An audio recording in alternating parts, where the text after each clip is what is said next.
Most people think the top 1% got rich from some sort of secret strategy or insider advantage, but the truth is they just manage their money extremely different from everyone else. Their mindset, systems, and decisions are worlds apart from the average person, and I guarantee that you don't do any of these things. The first thing that they do is they don't let money sit.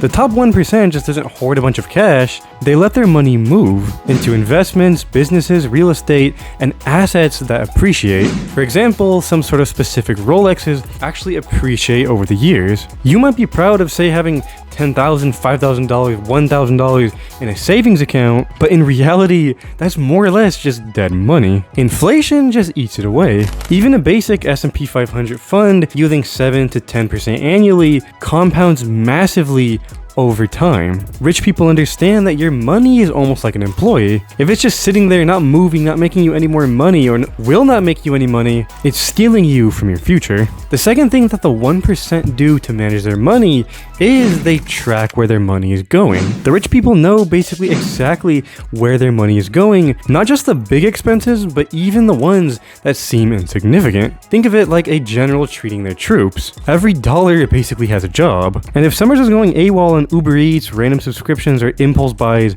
on Amazon, they fix it as soon as possible. Keep in mind that this isn't about being frugal, it's about being in control. You don't build wealth by ignoring your bank statement, you build wealth by tracking it, analyzing, and ingesting it accordingly. Now, debt in 2025 is the one thing that is extremely misunderstood, and this is the one thing that the top 1% know about that the majority of people don't. They use debt, but never emotionally. Here's the one main difference between how poor people and rich people use debt. Poor people use it to buy liabilities, cars, stuff, vacations, but the rich, they use it to buy leverage. Things like assets, property, investing into their business, and just general capital to grow. Here's the main thing, the 1% don't avoid debt. They use it as a tool and a weapon, but they never let emotions justify it. They don't care about flexing, they care about ROI. You financing a $1,200 iPhone is emotional debt. Them financing a rental property is calculated leverage. The fourth thing that they do is they delay flexing on purpose. The top 1% can afford all the designer, all the watches, the cars, all the properties, but they don't. But at least not initially, because flexing too early kills growth. When your income goes up, your lifestyle also follows with that pattern. And that's lifestyle inflation. And honestly, it's how a lot of people with a 6-figure plus salary stay broke. The rich, they wait. They invest their money first, and then later they can buy whatever they want. You see the Rolex or the Tesla, that came years after letting money compound, not during the grind. Flex later when it's just around 5% of your total net worth, not 50%. For example, if your total net worth is around $20,000 and you want to buy a Rolex for, say, even $4,000, which is usually on the lower end, that's still going to end up being around 20% of your total net worth. However, if you wait until your net worth is around, say, $80,000 and you buy a $4,000 Rolex,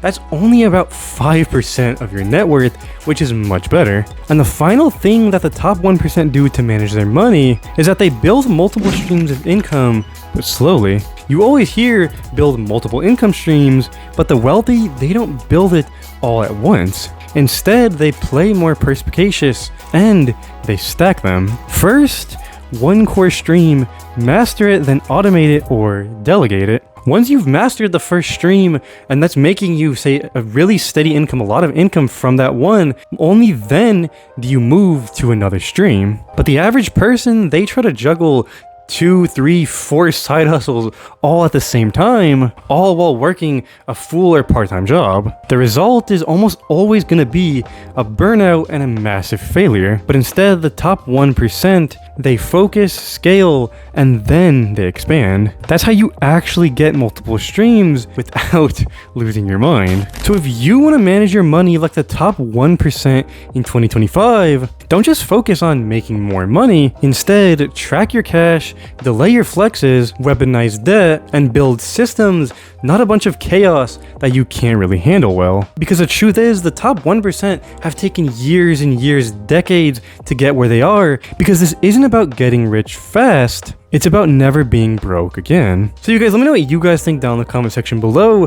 Make sure you watch this video right here, and as always, thank you for watching.